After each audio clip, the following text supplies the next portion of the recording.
If you've been intrigued by what you've been seeing on this channel and are considering moving to Saipan, if you'd like a sunnier, simpler, slower lifestyle while still being part of the US, then start with the Saipan Living Relocation Guide, an A to Z reference of everything you'll need to adjust to life here on Saipan, Tinian, or Rota. Order here on YouTube, on Amazon, or at saipanliving.com. Then consider a phone or Zoom consultation where you can ask any question at all to plan your move to Saipan. Then when you're ready to take the leap, you can sign up for a reconnaissance tour before you move, or a relocation tour. Visit different neighborhoods, see what life is like, get your paperwork in order, your PO box, your ID, so you can hit the ground running. As a bonus, if you sign up for any tour or consultation, you'll get a copy of the Fast Track Kit that has all the forms and documents and applications you need to start your residency. My name is Walt Goodridge. Let's make your move to Saipan simple, fast, and stress-free.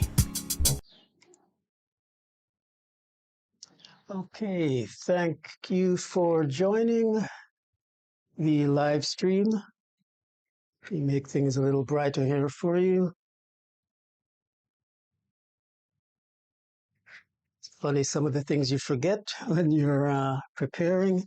Okay, thanks for joining. Let us see.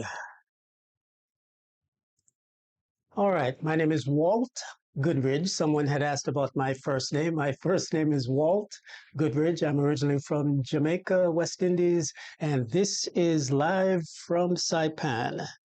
Let me know if the sound is coming through okay. Just put a message in the chat and let me know if the sound is coming in okay. Everything looks good on my end. Okay. So, all right, now, we have a good connection. So, my name is Walt Goodridge. I'm originally from the island of Jamaica, and welcome to Live from Saipan. And my goal here is to answer questions that you might have about life on the island. If you've lived on the island and you'd like to just touch back and see how things are going, I'll give you my take on what's happening and how it might affect individuals who are actually planning to relocate. That's the majority of my audience, I believe, people who are actually interested in relocating, typically from the mainland to Saipan. So we have many questions that have been asked over the years, and I am here to answer them for you. So before we get started, this is not a performance. I would like you to consider this an interactive consultation session. So it works better if you ask questions, and that way I can answer you in real time. I can get a sense of what it is you're looking to respond to and address that specifically rather than just in general broad terms. Number two, ask any question at all you like. I cannot be embarrassed or offended, so ask anything at all. But keep in mind that, as I mentioned in all my videos, not every truth need be known. There are certain things, both good and bad, that I may prefer not to mention on a platform like YouTube. But if we do a consultation session, I'll give you that information. And the reason I say that even some of the good things I may not mention is because some of the good things, if I make it publicly known to the world, it may ruin it for the rest of us. This is one of the best kept secrets in the American territory family, so I want to keep it that way. Okay, and also from an admin standpoint, please, if you find any of this information helpful, please, if you're so inclined, put a super chat, donate a super chat. That way I can actually see the process in action, make sure it works okay, and you'll also be able to show your gratitude as well. And then finally, I am actually on day 6. This is a totally unrelated topic. I'm actually on day 6 of an extended water fast. It's actually more like a lemonade fast, but no solid food for the last 6 days, and I'm chronicling it to share it with anyone who's interested. It's not a topic for the Saipan channel or website, but one of my own passions is health. And even though I don't mention it on this channel, if you go to Ageless Adept, that's Ageless and then ADEPT.com and sign up for the mailing list, or if you look on YouTube for the Ageless Adept website or the Ask a Vegan website, which I might combine into one at some point. You'll see a little bit of how I live my life health-wise and some of the books that I've published and written about health. So if that's of interest to you, and it's also everything that I mention on those in that blog and in that website are doable here on Saipan. So if you actually are planning to live a healthy, vegan lifestyle, vegetarian, or just healthy overall lifestyle here on Saipan, there are some tips there on the agelessadept.com website that might be of interest to you. Okay, let's answer some of the questions that have been piling up. Okay, forget the other one, but there is one other option, I believe, on island. And you also, the advantage to getting an on-island bank for your account is that if you use an ATM from one of the banks, then you don't pay an ATM fee. But you're more than welcome to keep your own account from a mainland bank or an online bank like Capital One or any credit union. And if you use your debit cards here at an ATM, you might incur a fee. And I think it's as high as $4.25, at least at one ATM that I've used. So that's so I can't really tell you which one to choose. They're essentially the same. There might be details about interest rates or details about the no-fee checking rates and what the minimum balances are, but that's something you'll have to decide for yourself. I really can't give you any insight into that, but you can check the websites for the banks. First Hawaiian Bank, I think that's fhb.com, Bank of Hawaii, and Bank of Guam.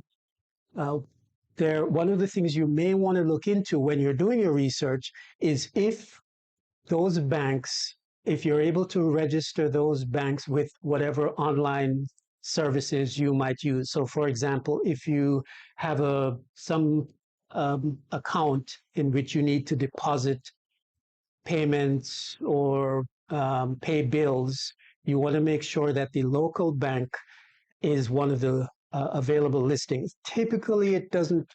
If you just use the ABA number and the account number, it should go through. But sometimes the banks may not be fully integrated into the online financial systems for various services. All right.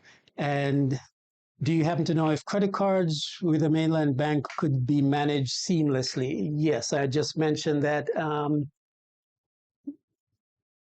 there are certain aspects of the mainland banking system that do not transfer over here to Saipan. So if there's something that you typically do, something that you typically access, maybe you get certain items mailed here, maybe I remember having difficulty once with a bank that was mainland based, but I wasn't able to do the thing I wanted to do because even though it's a US bank mainland based, because it's physically situated or because I was physically situated outside of the contiguous United States, that option was not available to me. So that's something you may want to look into and verify. If you have a specific question, again, talk to the banks directly, or if you'd like, you can do a consultation session and I'll get that information for you directly. Okay, next question. The question is, has the CNMI and Saipan in particular had malaria? If so, which years and how big and lengthy were the outbreaks? I am not aware of that at all. I'm sure if it had been an issue, I would have heard about it over all these years. So I'm not familiar with any outbreaks. One thing that I do know, years ago, I was running on the beach. I had an interaction with a dog, someone's dog that was on a leash. So I don't know, I wasn't sure if I had gotten bitten or if I had just scratched myself in some way. So I inquired as to whether rabies was an issue, and I was told by my friend who's a nurse and by doctors that rabies is not an issue here. And I was a little confused as to how they could know that definitively. And apparently, if you're in the medical profession, you can explain that better than I can. But apparently, they know beyond the shadow of a doubt that rabies is not a thing here to worry about. So anyway, in terms of malaria, sorry, I don't have an answer for that. Okay. Okay. Here's a question. From Inspire One Light. Walt, despite your being a self-proclaimed grammar Karen, and yes, I am, and you put the comma after the quotation marks, Inspire, but the comma should have been inside the quotation marks. Please look kindly upon our dropped apostrophes, etc., as we screen you.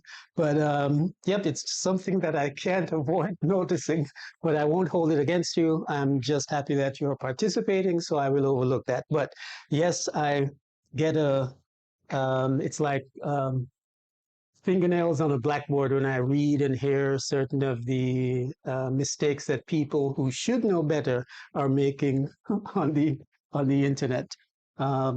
But I will forgive you for that. Thanks for that comment. Okay. Would you offer practical tips? Okay, Mark Kundegren said, would you offer practical tips for living on Saipan without air conditioning? Do you open your windows at night and close them during the heat of the day? Are parts of the island breezier and cooler? Cooler, yes. I do not use AC at all. In fact, when I moved into this apartment, I told my landlord that she could take out the AC, give it to somebody else. I didn't want it. I do keep my windows and doors open. I have a strong screen door, so my door is actually open all the time, but the screen door keeps any unwanted visitors, human and animal, out.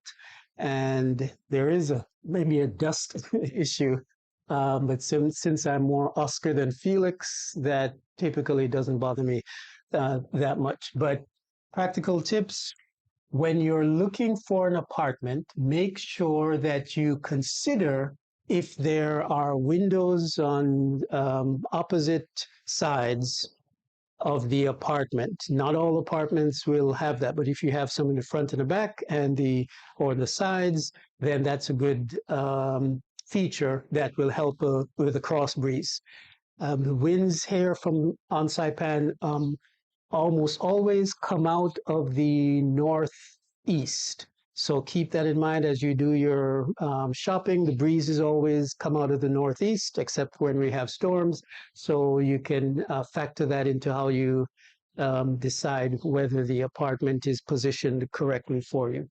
And me, I don't close my door during the day. I like the brightness. So for me, it's just something that I'm used to because of growing up in Jamaica with island blood, so the heat doesn't bother me. In fact, I wear long sleeves and long pants all the time, and it's not an issue. But if you're not used to it, then the cross breeze might be the best thing. But that's what I do for living on a tropical island without AC. And yes, certain parts of the island are cooler. Typically, if you live on Capitol Hill, on the northeast side or more on the east side of the island, you will get the breezes that are coming out of the northeast. So that tends to be typically cooler. So there are many transplants from the mainland who end up going to Capitol Hill because it's because the sound is because the wind is better on that side. Thanks for that information. We have a good connection now, so it's going to vary. I'll see if there's something I can do with the stream. All right. Let's see. Next question.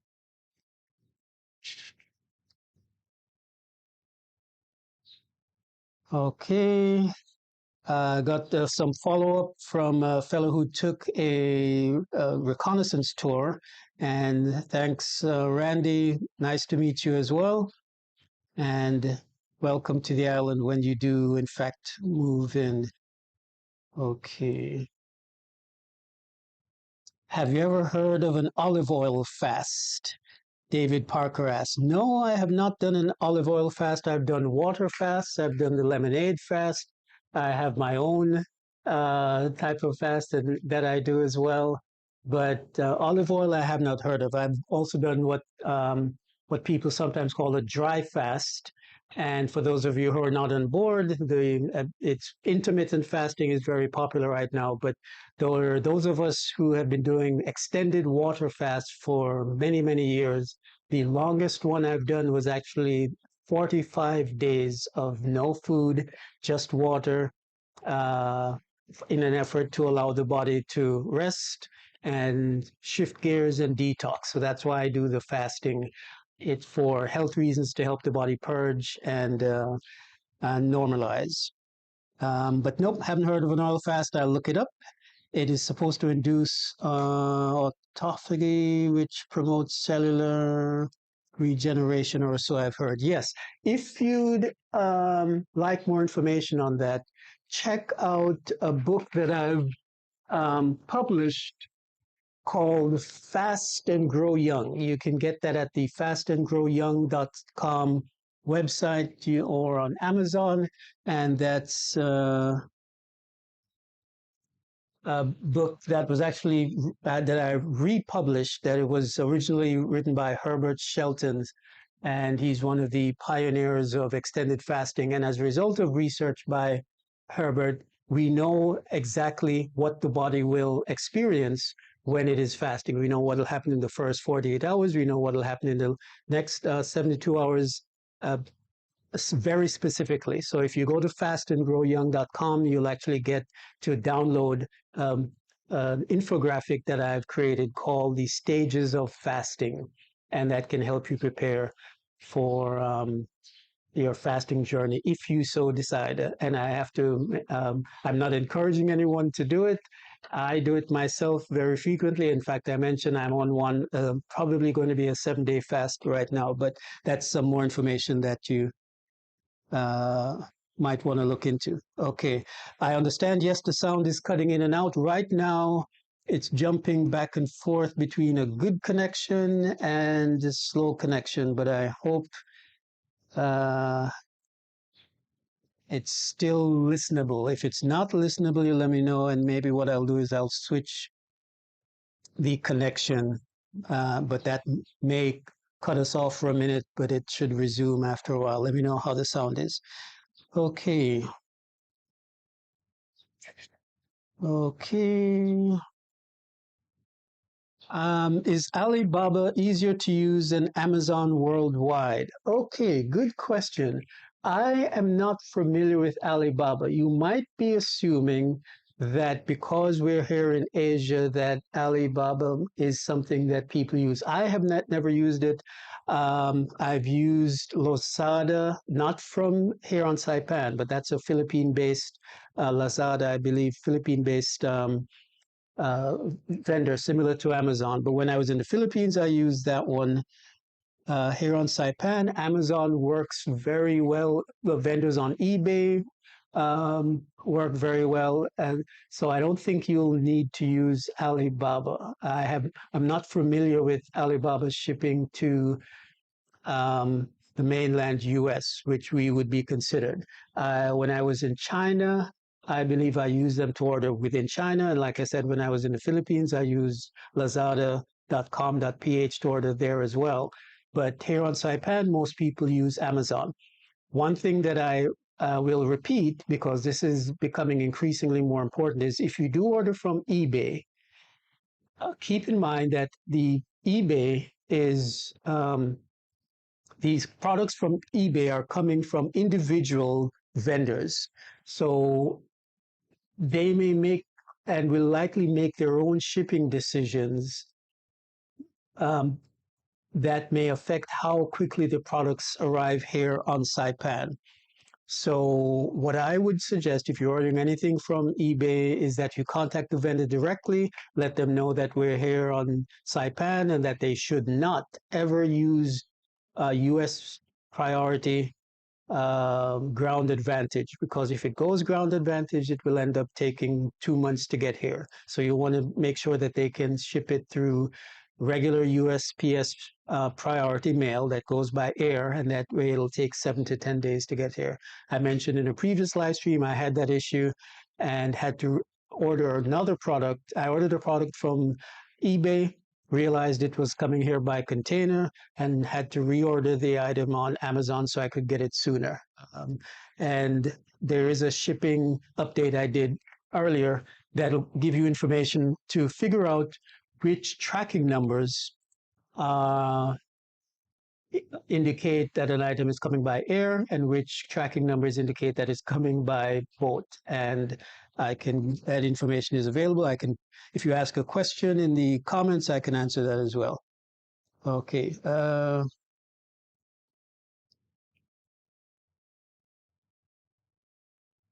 Okay. All right. So let's answer some of the other questions. Yep, I understand the connection is coming in and out. I'm a little reluctant to change the form of connection in the middle because that could cut us off for a little bit longer until reconnection occurs. Let's see.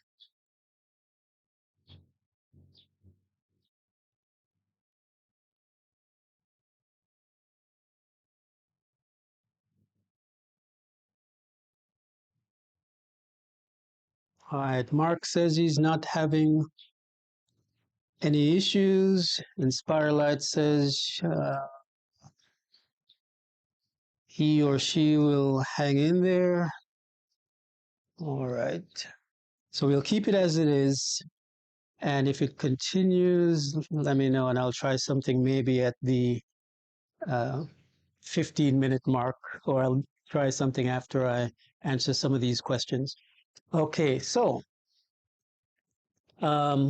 Steve, aka Mr. Super Dude Wonderful, asked a question and he said, how are the police on Saipan? Are they over aggressive like in our mainland cities? Or are they polite and helpful like Mayberry? Are the people very Christian, structured, or uptight like American Samoa? Or are girls allowed to wear swimsuits around town? What do most people do all day? Are there special rules to buy property? How long does a tour of the island take without stopping too long? All right, I appreciate all you do. Okay, let's tackle these one at a time. How are the police on Saipan? My experience with the police, the few times I've interacted with them, has always been pleasant, very friendly. One of the first things that I noticed here is that the police are not operating in the same way that they did, say, in New York. And I know in New York they have the parking meter attendants have quotas to fill, so they have to give out a certain number of tickets in order to keep the economy of New York going. So the police here are not don't seem to be operating on a quota system. So if I've gotten pulled over for running a red light and I got a warning, very nice guy, very friendly officer. I remember one of the first times I was walking along the boardwalk on Beach Road. There was a group of police officers standing in the walkway, and I was coming by, and they all stepped out of the way and said, excuse me, sorry, sir, and stepped out of the way. Very polite. So just regular people who have the same manners as they would as regular citizens practicing the Pacific Island culture of friendliness, and they just happen to be in uniform. Now, that's my experience. Now, it could be different for other people. I've never done a ride around with the cops here, which might be an interesting thing to do for the YouTube channel. But I've never done a ride around, so I haven't seen them interacting with individuals who might be engaged in nefarious activities or other types of behavior.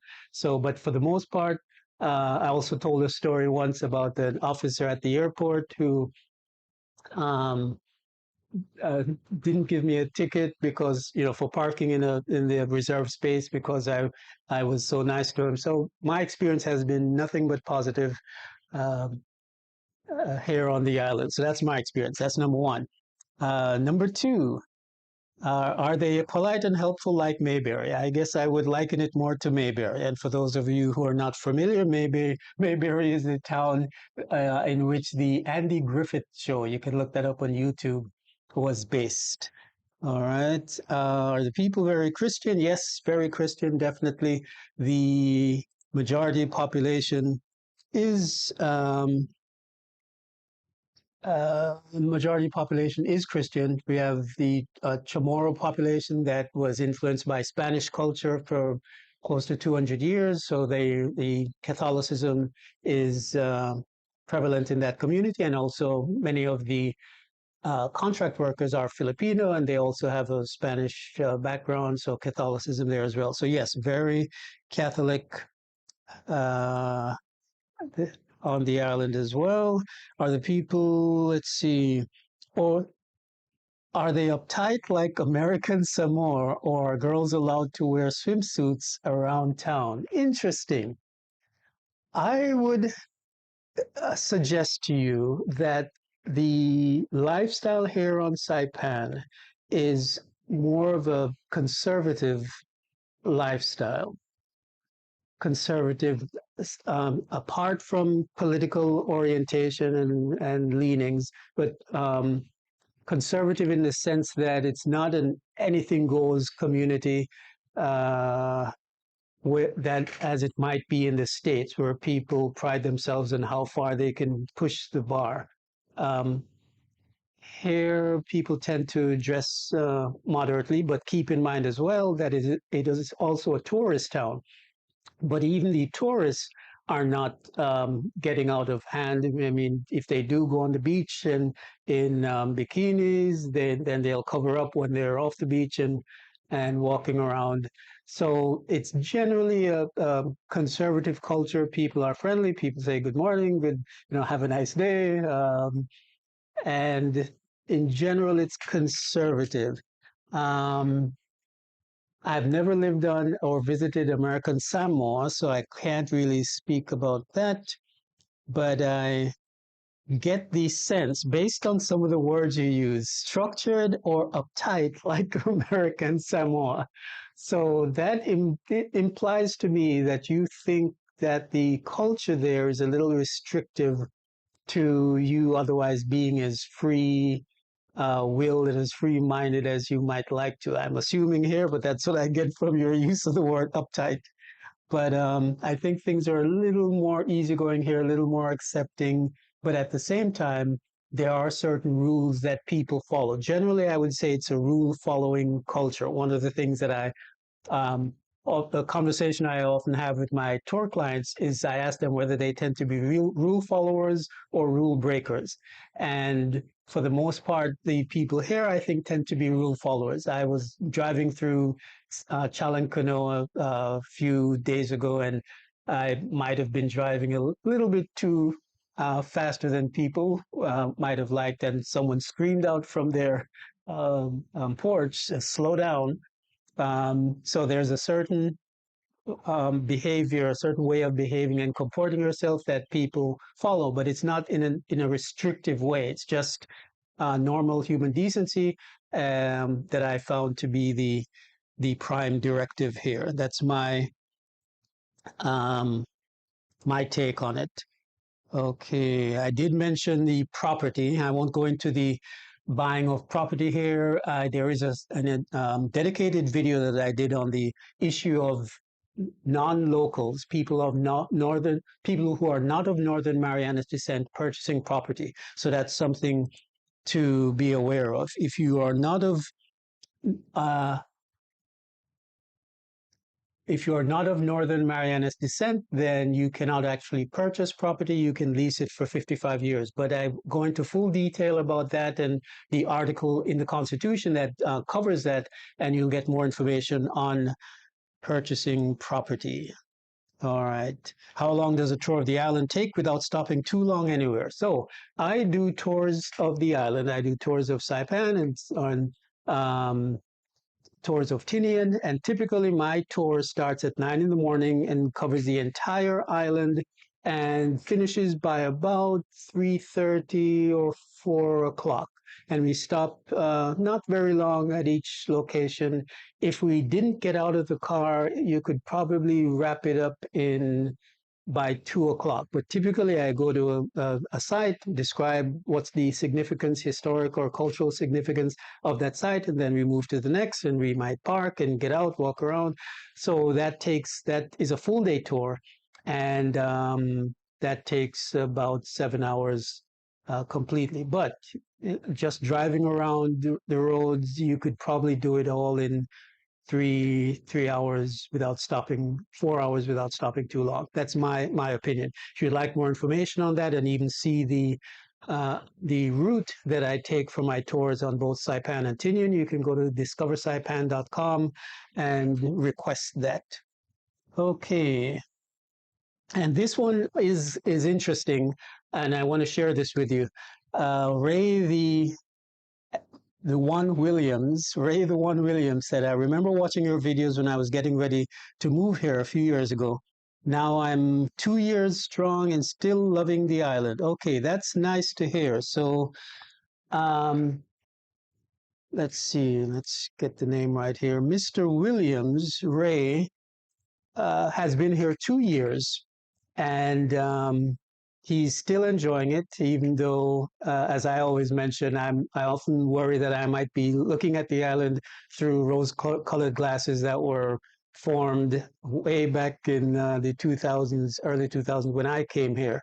So it's good to know that someone who has come recently, fairly recently, still finds it desirable still and doesn't regret his decision. So that's good. Thanks for that, Ray. I appreciate that. Um, okay, this is interesting. Let's see here. Um,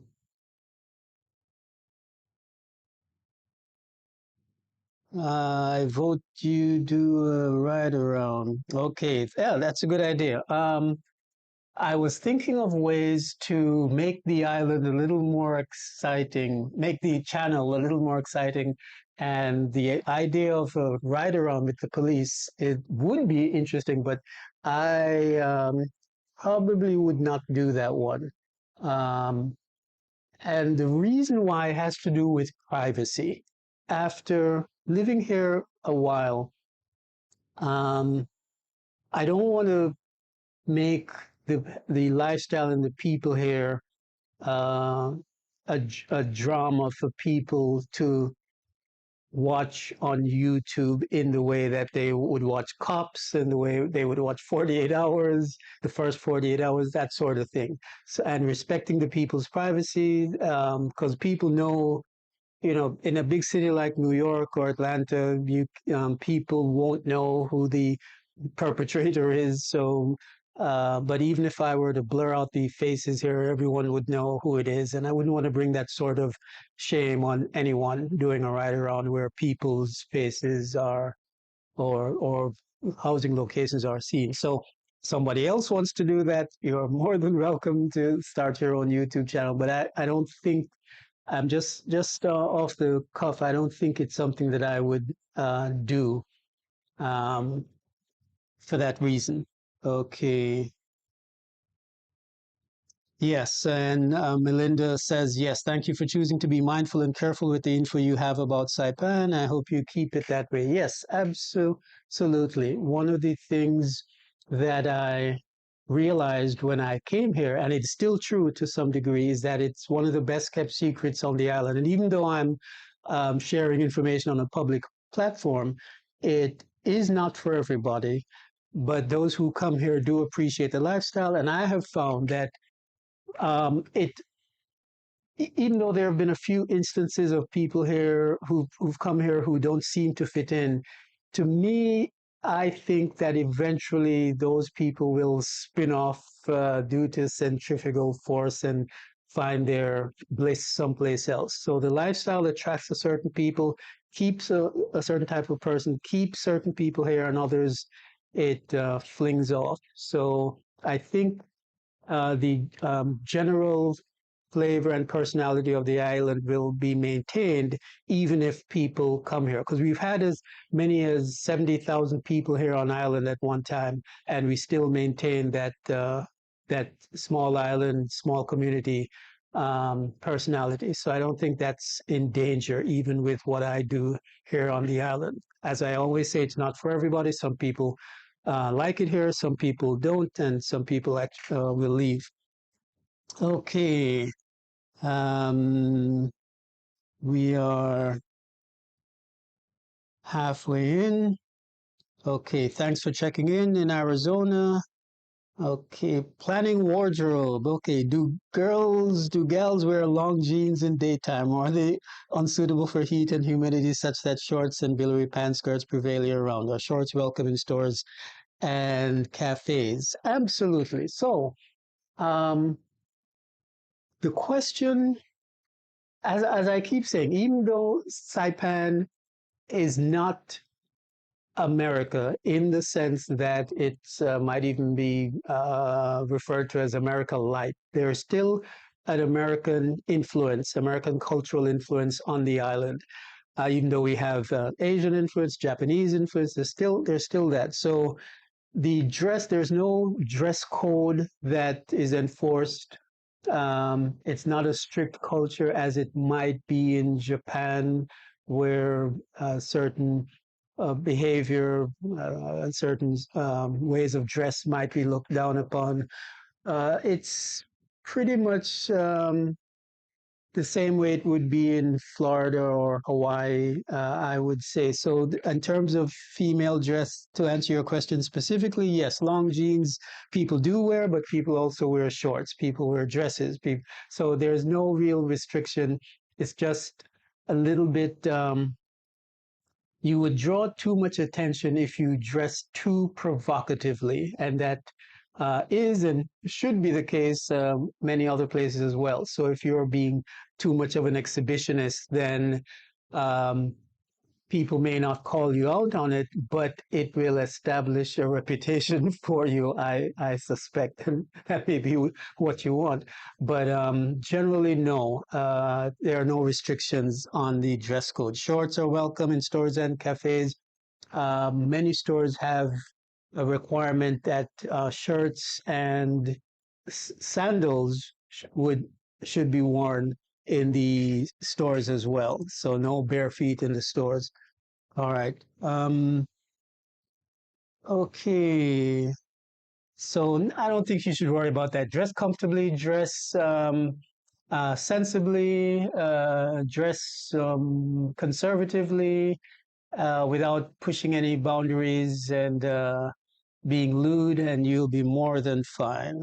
Uh, oh, you can check out some of my other videos. Let's say check out the video where I go shopping at Savalo Market, and you'll see what the gals are wearing here on the island. So one of the things that I'd like to just mention here, and I'll get into another topic on this later on, is that one of the drawbacks of having too much information is that you may end up suffering from paralysis analysis. You may end up um, putting certain items as much too important than they really need to be, and you might end up making a decision that might not otherwise be in your best interest. So, what I would suggest, as I tell people whenever I do a phone consultation, is one of the first questions I ask is, what are you attempting to look for? What are you attempting to find? And what are you attempting to escape from?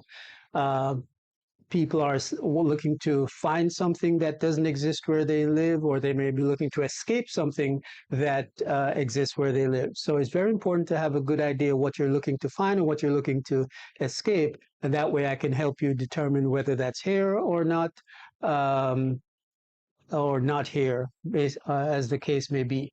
At the same time, it's important to note, as I believe, that much of what you experience in life, this is a little bit of philosophy here, but much of what the average person experiences in life, and some people say 100%, I'll go so far as to saying 95%, is based on you. You're the common denominator wherever you go. and your expectations, your belief system, your energy, your worldview all affect how the world, uh, what's reflected to you by the rest of the world. So many times you will leave a place to try to escape something, but end up finding it exactly the same where you end up because it's not the place, it's you. You're the one who is attracting that particular situation and circumstance. So, with that said, I'd like you to make, if you're considering relocating to Saipan, make a decision as to what your deal breakers are, what your non negotiables are, and find the answers to those questions first, and then make a decision, even if it's just a 51% decision or a 75% decision. Make that decision first, and then anything else that you hear um, shouldn't be a deal breaker. All right, there are certain things, and I'll get into this later on. Later on, in a few minutes, I'll do something called Five Things I Wish I Knew Before I Moved to Saipan. Um, but in my case, none of them were deal breakers. All right, there's things that might be important, might not be important, but they weren't deal breakers. So if you have a clear idea that Saipan has the main thing you're looking for, whether it's the weather, whether it's the interaction of the people, whether it's just a smaller community, whatever it is, then make your decision that you're 51% here at least, and then everything else. And then you could even just stop getting information. That's something you can do. Stop getting information if you worry that getting too much information might end up having you too confused. That's something that happens when people have too many options, too many choices. So that's my suggestion to you, is to not get stuck in analysis paralysis by getting too much information that's just unnecessary to make your decision. All right. Okay. So with that, let me just wrap up these last few questions, and then I'll go into a little discussion here. Mr. Hawkins said, Randy Hawkins said, your viewpoints of the island continue to be accurate, even having lived there a long time. Thank you, sir. Appreciate that. You also said cops in Saipan. All right. Someone suggested that they like the idea of who is that? Richard. Randy. Randy suggests that he likes the idea of doing a ride along. I will consider it, but let's just table that for now. Okay. Last time you talked about critters, but I didn't hear about spiders. Are there venomous spiders or scorpions? Is there Starlink on the island? Okay. W. Sigona.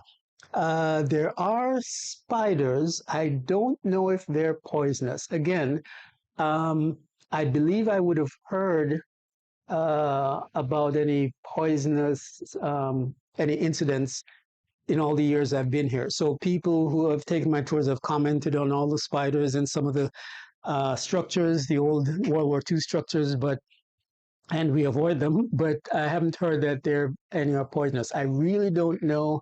I don't suffer from arachnophobia as many other people do, so it's not something that I've ever uh, um, really thought seriously about. Okay, but I will ask anyone at the hospital if they know about any incidents of poisonous spiders here. If you live on Saipan and you know about that for a fact, please share it, and I'll share it in a future live stream. Okay, stop doing that. Asked a question I get all the time. Where do you get those awesome white shirts? Okay, I buy mine sometimes when I travel. When I go to Thailand, I'll buy some of them. Um, I will buy them in China. Sometimes I'll order them online from eBay. And this particular shirt, if you go to waltgoodridge.com slash, I think it's Jack My Style or something like that. Let me see if I can call that up. You'll actually see a link to this exact shirt that you might be able to that you will be able to purchase. Okay. Okay, it's Shop My Style. That's waltgoodridge.com. Shop My Style. All one word. waltgoodridge.com slash shop my style, and you'll see some of the shirts that I wear. Thanks a lot for that. Okay, so this is interesting. Maybe one day I'll interview someone who doesn't mind being outed, but a fellow who took a um, reconnaissance tour a few weeks ago is checking in, and he says of his time on the island, I think he spent about a week here, and we did a tour in a day and looked around at certain apartments. And in fact, in the relocation ad that preceded this, um, with this preceded this live stream, his image is in there at one or two points. Okay, so he says that I felt a level of comfort in all ways that I haven't felt in decades, if ever, while visiting. All right, so I want to repeat that. And um, again, I share this because it's instructive to get other people's opinions besides just my own. So he's someone was born and raised in the mainland, on the U.S. mainland. So his perspective is probably worth more than mine in terms of how people coming directly from the mainland with an American sensibility, with an American worldview, would feel on the island. I don't consider, I'm not American.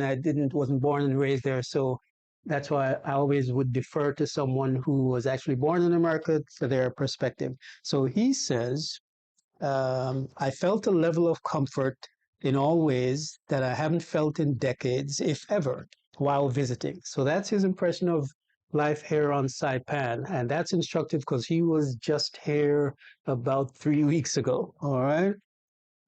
Um, all right. Thanks for that.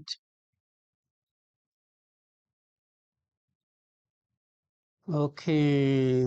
Mark says he's not having any problems with the stream, but Inspire One Light is. So I am getting occasional error messages that say the stream is fluctuating between a good connection and too slow. So Inspire One Light, I don't think it's just you, but it could also be where you are, and maybe your connection as well contributing to that. So that's my take on that. But all right. And in Stop Doing That said his streaming quality is 10 out of 10. All right, so I feel a little bit better. So the key thing though is whether it's being recorded adequately, so that when it on the replay there won't be any dropouts as well. So we'll hope for the best. Okay, so let me wrap up the next 15 minutes by talking a bit about two things. First is, these are 5 more things I wish I had known before coming to Saipan. So when I go over my statistics of the YouTube channel, one of the top performing videos is 5 things I wish I knew before moving to Saipan. Now, typically, when someone reads a title like that, it implies that the things are negative, that there are things that if they had only known before they made the decision, that they may not have made that same decision. All right. However, in my case, because my experience has been overwhelmingly positive, I don't have many of those, nor do I think that way. I don't think in that way in terms of regrets. I tend to adapt.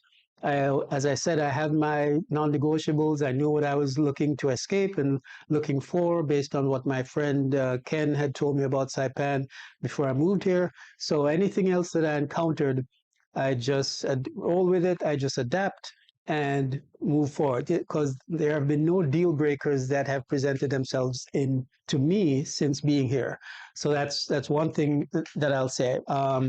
But speaking with other people, I will offer 5 things that I wish I knew before, that other people wish they knew before coming, as well as some of my own. So, number one, I mentioned that there's no mail delivery here. And again, it's just a part of life. I understand it's that way also in certain places. I think Alaska and certain small towns in the Midwest U.S. as well, where there's no at-home mail delivery. So if you want your mail, let's say you order something from Amazon, you track it and you get notified that the item is ready for pickup. You go to the post office, you submit, you get your little yellow card, you submit it to the desk, and they go in the back and get your delivery. So there's no at-home mail delivery. For I haven't really run into anyone who has said that's an issue. It's just a fact of life. It's just the way things are. That's just what you do. And in fact, people are glad that it's that way, in the sense that one of the jokes I heard is that if you ever want to socialize and meet everyone on the island, just hang out at the post office for long enough, and eventually you'll meet everyone who's here. So no mail delivery is an item. I remember one fellow, though, in a live stream mentioning that when I mentioned that there's no mail delivery, he said that that's something he won't tell his wife because he didn't want to discourage her from deciding to come here. So some people might think it's a deal breaker. I don't think that it is, and many people I've spoken to don't think that it is as well. All right. Number two, you cannot people of North who are not of Northern Marianas descent cannot purchase property here on Saipan. For some people, that could be a deal breaker. For me, it is not. For some people, being able to lease it for 55 years is adequate. For some people, it's not. So that's something that I did not know before I came here. But again, not an issue. You can lease it and extend the lease, but right, you cannot pass the land on to your heirs unless you are of Northern Marianas descent. And if you might be thinking, um, if you were to marry someone of Northern Marianas descent, then yes, they could purchase property, and they could pass it on to their children, because their children, or your children, because those children would be of Northern Marianas descent by virtue of having a father or a mother who is NMD, but you yourself could not own the property. So that's something. All right. Now, the other things that I wish I had known before coming to Saipan are of a different nature. They are not negatives in any way, they're actually positives. And one of them is that it's part of the US for immigration purposes. So if you are a green card holder, then you know that you are required to maintain your residence and maintain a presence in the United States in order to fulfill the requirements of your permanent resident status. All right. If you leave for too long, 6 months, a year or more, you have to apply for a re-entry permit. And then as a permanent resident, if it is determined that you've spent too much time outside of the US, then it is possible that the border agent at that time could call the validity of your green card into question. So they could say, it looks like you've actually been living in China or living in Thailand or living in the Philippines, and you are not adhering to the requirements of the permanent resident status, and you could lose your resident status. So one of the things I did not know, or if I had known that that Saipan was part of the US for immigration purposes, then I would have moved here much sooner. But I didn't learn about the island until years into my escape from corporate America. So that's number three. Number four, garment factories. Now, it's an odd thing, but when I first came here, and if you moved here before January of 2009, you would have experienced an island that had as many at one time as 36 garment factories, where we had girls from China, primarily Thailand, Vietnam, and Philippines, other Pacific Islands, working in the garment factories. And for single guys coming to the island at the time, it was heaven on earth. It was one of those places where guys flocked to in order to meet their future partners, and that happened a lot. Many guys came here and they met the love of their lives. Some, or so they thought, but they went on to have kids and move on. And so that story happens a lot here, or happened a lot here on the island. So if I had known that the garment factories existed on Saipan, I would have moved here much sooner. So that's one. And then finally, um, if I had known that life could be this stress free, I would have moved here sooner. So what do I mean? As we talked about in this live stream, the way that the police force interacts with people, the way that individuals interact with other people. My guests have all commented how friendly the guests, the locals are. Um, one thing I was thinking about the other day is how easy it is for me to inspect, register, and renew my license. I can do everything within about half an hour. And I did time myself, being that sort of person. And it was a very quick thing from the day morning I got up. I went out, got the car inspected in a few minutes, then went to the registration, handed it in, filled out paid the fee, and got the registration by in a few minutes afterwards. So if I had known that the lifestyle was as, and I've also lived in New York, so I know what going to the Department of Motor Vehicles in in New York City on Jamaica Avenue in Queens can be like. So if I'd known that life could be that stress free, I would have moved here sooner. So those are my 5 things. If I had known before I moved to Saipan, some of them are not my own, some of them belong to other people, but those are a few things that I um, have thought about. Okay, so uh,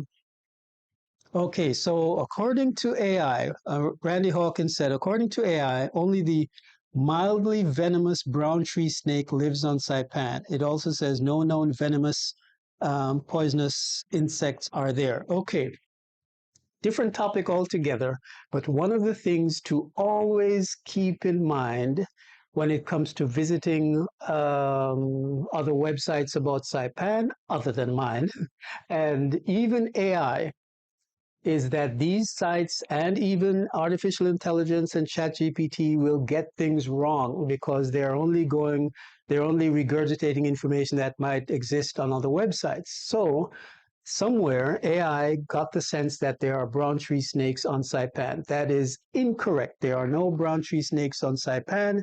There are brown tree snakes on Guam, but none here on Saipan. None ever been reported. We have an 88 snake call-in program, so people are very vigilant. We have traps set around the ports and at the airport to mitigate that possibility.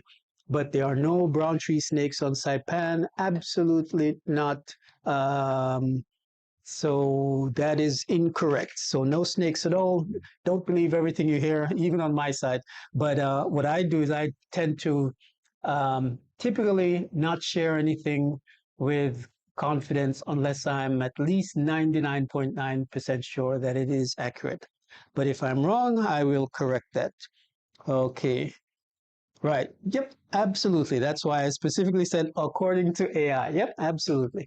I caught that. All right. So the final thing that I'll wrap up with in the last few minutes, won't make this too long, is um, the CW situation. And I'll make this shorter because we only have 3 minutes left and I don't want to make this painful for you. But one of the things that I learned coming to Saipan is that the majority of the population, and I mentioned the garment factories earlier. All of the girls who are working here and guys who are working in the garment factories were here on something called a CW1 visa, contract worker 1 visa, and their spouses or children were CW2. And that is essentially a work permit that allows someone in this case, let's say from China, to come to Saipan, work in the garment factories, and it's their presence here is tied to their job status. So they keep the CW visa, they maintain their job, and they can stay on the app. But if they lose these, if they lose employment, if they get fired or if they quit for some reason, then they have a certain amount of time to find another employer who will essentially sponsor their presence on the island, and then they can stay. I'm not sure what the time period was. I'm 90 days, 6 months, or something like that. So many of the workers here are on a CW visa. However, starting many years ago, the U.S. government um, decided that they wanted to close the borders, increase opportunities for Americans as opposed to foreign workers. So they were going to eliminate the CW program. And because of our non-voting delegate in Congress, Kilili Sablan at the time, I believe, uh, it was instead of phasing it out completely all at one time, the quota levels were progressively and successively dropped from one year to the next. And the last time I checked, I think it was 12,000 or 13,000 CW one visas would be allowed to be active on the island. So um, the issue with that is to keep in mind, if that discussion comes up, is that the economy here, whether for good or for bad, depends a lot on the presence of the foreign workers. People in the hospitality industry, people in the tourism and hospitality, the restaurant industry, are primarily contract workers. So to eliminate the CW program in one fell swoop would result in a tremendous blow to the Saipan economy. And at present, we only have tourism as the support for the economy here. So again, I won't make this too long, but I just wanted to bring up that concept of having the CW program being tied, visa program being tied into the economy here on Saipan. And maybe the next live stream, I'll go into it a little bit further. But that's just something I wanted to throw out there, because in addition to Article 12, the ownership of land, those are the two important conversations that tend to come up often and that tend to define life here on Saipan: the land ownership issue and the economy issue based on the workforce. So just something to keep in mind. Again, if you found this helpful, I'll wrap it up now. If you found this helpful, then please do consider doing a quick donation, and that'll put a big smile on my face. And let's see what else. Check out discoversaipan.com /relocation if you'd like to request some information. Check out the website as well if you'd like to sign up for a tour anytime soon. And also check out my agelessadept.com website, as well as the YouTube channel. And I'll share some of my recipes. I'll share my health practices, and I'll share this fast that I'm on right now that might be of interest to those who are looking to live a healthy lifestyle in addition to relocating.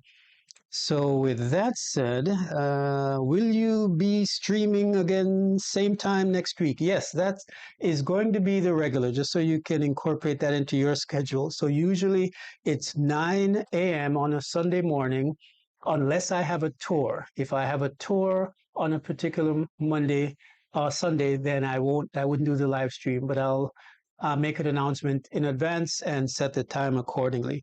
And yes, so every Sunday, 9 a.m. Chamorro Standard Time, which usually works out to somewhere between 7 p.m. on the East Coast, or as early as 4 p.m. on the West Coast, I think.